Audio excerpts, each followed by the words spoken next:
Buenas noches, bienvenidos a Tiempo Después, soy Melania Urbina. Muy buenas noches a todo el Perú. Mi nombre es Juan Luis Orrego y bienvenidos a Tiempo Después. ¿Qué cosas tuvimos que pasar para llegar a ese 28 de julio de 1821 y escuchar esas famosas palabras ya inmortales? El Perú es libre e independiente. ¿Por qué celebramos el 28 de julio y no otra fecha? ¿Por qué nuestro país se llama Perú? ¿De dónde viene el nombre del Perú? Todo eso en el programa de Fiestas Patrias. Independencia.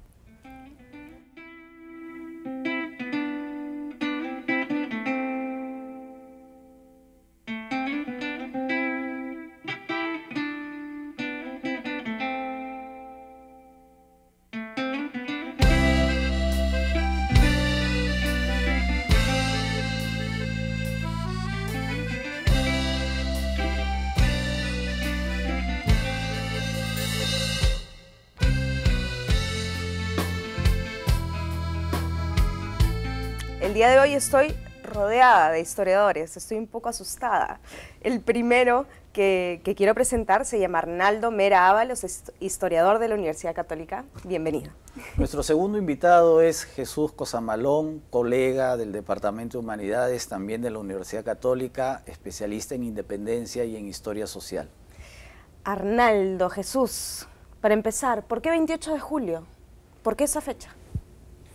Bueno, lo que pasa es que entre las muchas posibilidades que se pueden escoger para celebrar la independencia, se escogió esta fecha en parte por tradición, en parte también porque la celebración se hizo desde Lima, la independencia se jura desde Lima y entonces a la hora cuando se construyen los libros de historia se toma como referencia una fecha, en este caso, que tiene como eje la capital, ¿no? Pero se podía haber escogido otras también. Hay celebraciones previas y posteriores que podían haberse utilizado como fechas para la celebración de la independencia, ¿no?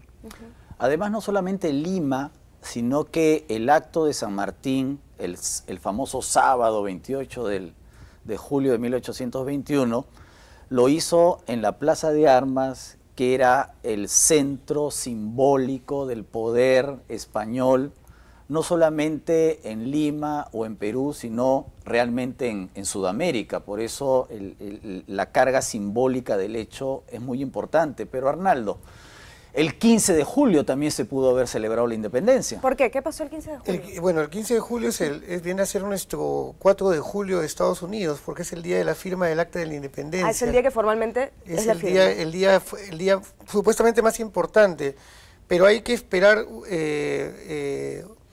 un tiempo para dar bando, para comunicar a la población, calmar los ánimos. 10 días antes la población no tenía pan, no había harinas.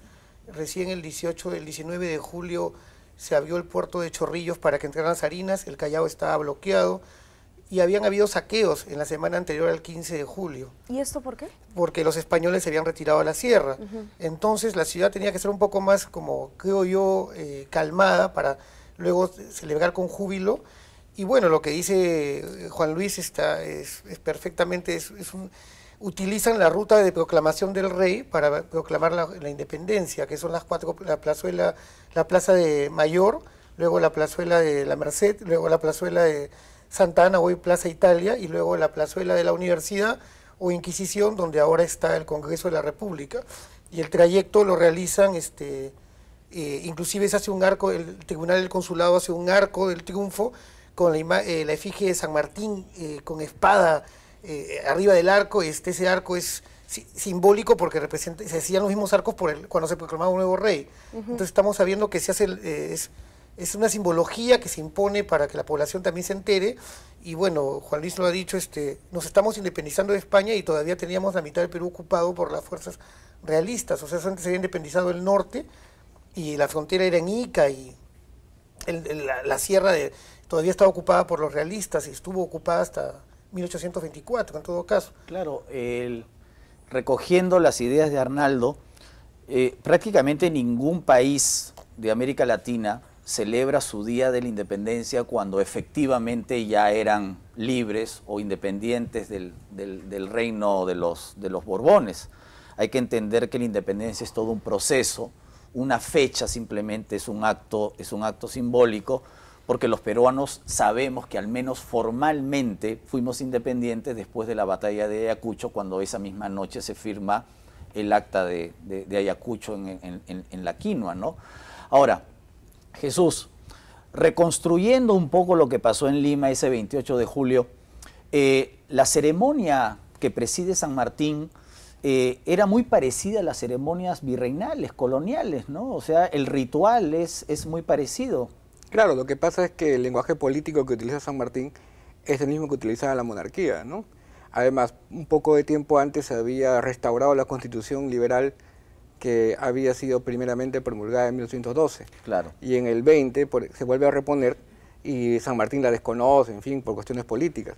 Y mucho la simbología que utiliza, e incluso el primer estatuto provisorio, que es casi como la primera constitución que tuvimos provisional, retomó muchos artículos de la Constitución del 12 y del 20, ¿no? Entonces hay toda una continuidad hasta cierto punto. La independencia tiene, creo, esas dos cosas, ¿no? Por un lado, una ruptura política con España, tiene que ver con las autoridades políticas que toman una decisión, y por otro lado también hay mucha continuidad, porque la gente no se convierte en independiente en términos de culturalmente, digamos, separado de España de un día para otro. Eso es lo que iba a preguntar. ¿Qué tanta resistencia hubo por la independencia? Porque los seres humanos de alguna manera le tenemos un poco de miedo al cambio. Sí, ¿Hubo mucha resistencia? Es un poco complicado mirar todo el Perú en ese caso porque no tenemos evidencias para todos los casos. Por ejemplo, no sabemos exactamente lo que pensaban los esclavos frente a la independencia, porque, claro, por ejemplo, frente a los esclavos, tanto los realistas como los patriotas tenían a veces estrategias parecidas. Prometían libertad a los que se incorporasen a los ejércitos correspondientes. Entonces, no sabemos bien si los esclavos que peleaban en un bando u otro lo hacían tanto por cuestiones ideológicas, a favor de una independencia política, o por una cuestión pragmática. Claro. Ahora, cuando tú lees la historia de la República de Basadre, que es una obra pues que todos los peruanos conocemos, una obra monumental, cuando inicia Basadre el primer tomo, él comienza su historia de la República con la instalación del Congreso. O sea, si uno toma como referencia la historia de la República, ¿no?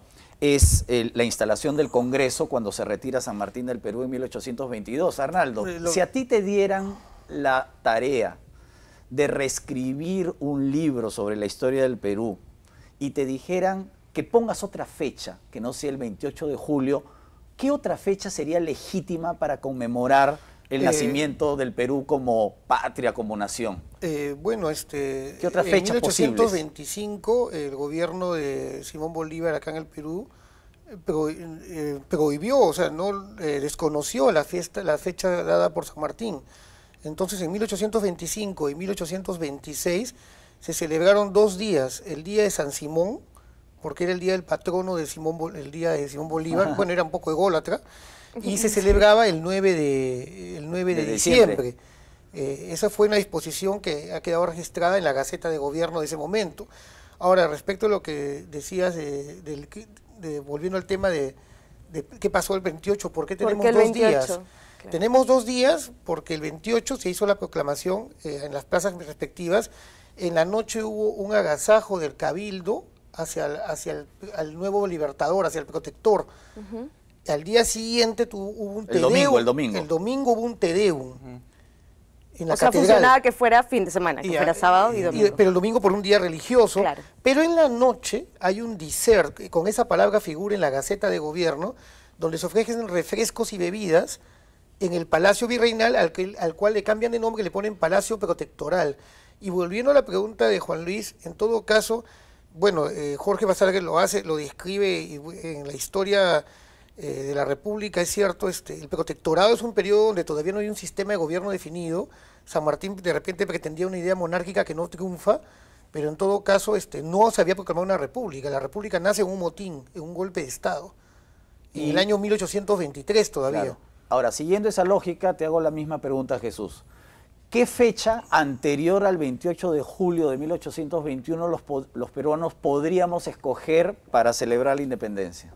Depende también, digamos, desde qué sector lo puedes hacer. Claro. ¿No? Por ejemplo, se podría haber utilizado la fecha de la Revolución de Tupac Amaru, claro, si es que estuviera triunfado, si es que las élites cusqueñas hubieran tomado teóricamente el poder, ¿no es cierto? Si el Cusco en ese momento fuera la capital hubiera del sido Perú. la capital, claro, con toda seguridad hoy día estaríamos celebrando otra fecha, ¿no? Ahora, por ejemplo, Tacna también. También. Este año, bueno, el año pasado celebramos los 200 años del grito de Cela en Tacna. Y viene de Pumacagua, viene el Y levantamiento. en 1814 los cusqueños, ojo, los cusqueños que nos están viendo, tienen que prepararse para el año 14, porque son los 200 años de la rebelión de los hermanos Angulo y del curaca de Chinchero, Mateo Pumacagua, ¿no? La historia no es neutra respecto a quienes la escribe, ¿no? O sea, depende del sector que venció en la lucha política, el que se impuso como discurso. Y está bastante claro de que en la historiografía peruana, en los libros de historia que se han escrito, se ha impuesto una voz básicamente desde Lima, ¿no? Pero Claro. entonces la fecha, digamos, es relativa, es casual,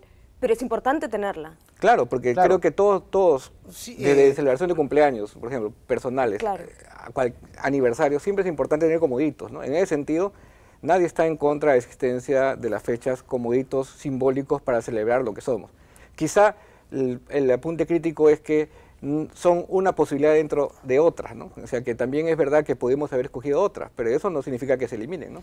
Sí, ¿Y mira, qué significa, perdóname, ser no, mira, república? disculpa, recuerda que a lo que dices es, algunas partes del Perú sí celebran hoy en día, y los televidentes están viendo, y de provincia lo pueden saber, en Tumbes, en Trujillo y en Piura se celebra el Día de la Independencia, que es diferente al 28 de julio, como un día, es feriado en Trujillo, porque me correspondió estar un día por ahí, y lo digo, pero el sur del Perú no puede tener fecha, porque estuvo en poder de los realistas hasta 1824 y 25 en realidad. Entonces, para el sur del Perú, para Moquegua, Tacna, Arequipa, Puno, el 28 de julio funcionaba ya como un día que cohesionaba, me dejo entender. Ajá. En cambio, que lo que habían otras fechas eran los territorios que se habían independizado previamente a esa fecha, que era el norte chico y el norte de nuestro país actualmente. ¿Y qué significa ser república? ¿Qué cambios qué cambios implica, digamos, para la gente volverse república? Bueno, lo primero es que se eliminan una serie de mecanismos legales que tenía lo que llamaríamos el antiguo régimen, o sea, el régimen colonial. Por ejemplo, la distinción entre castas. O sea, antes había una estructura social y política en la que era diferente ser mestizo, peninsular, español, negro, etcétera, ¿no? Con la República, una de las primeras cosas que se instaura es lo que llamaríamos la igualdad política de los ciudadanos. O sea, una sola ley para todos, salvo el caso de la esclavitud que se mantuvo hasta 1954. O ¿no? salvo el caso de los indios que siguieron Por el pagando tributo, sí. el tributo y lógicamente el sistema de gobierno. O Sí. sea, todos los funcionarios se van o cambian de nombre, ya no hay virrey, no hay oidores, no hay intendentes, entonces hay una nueva estructura política, un nuevo lenguaje político y construir, pues, ¿no? O sea, Sí. hasta ahora no hemos terminado de construir la Y República. paradójica- Tenemos que ir a un cortecito, pero regresamos con lo que nos vas a comentar tú. Ya volvemos.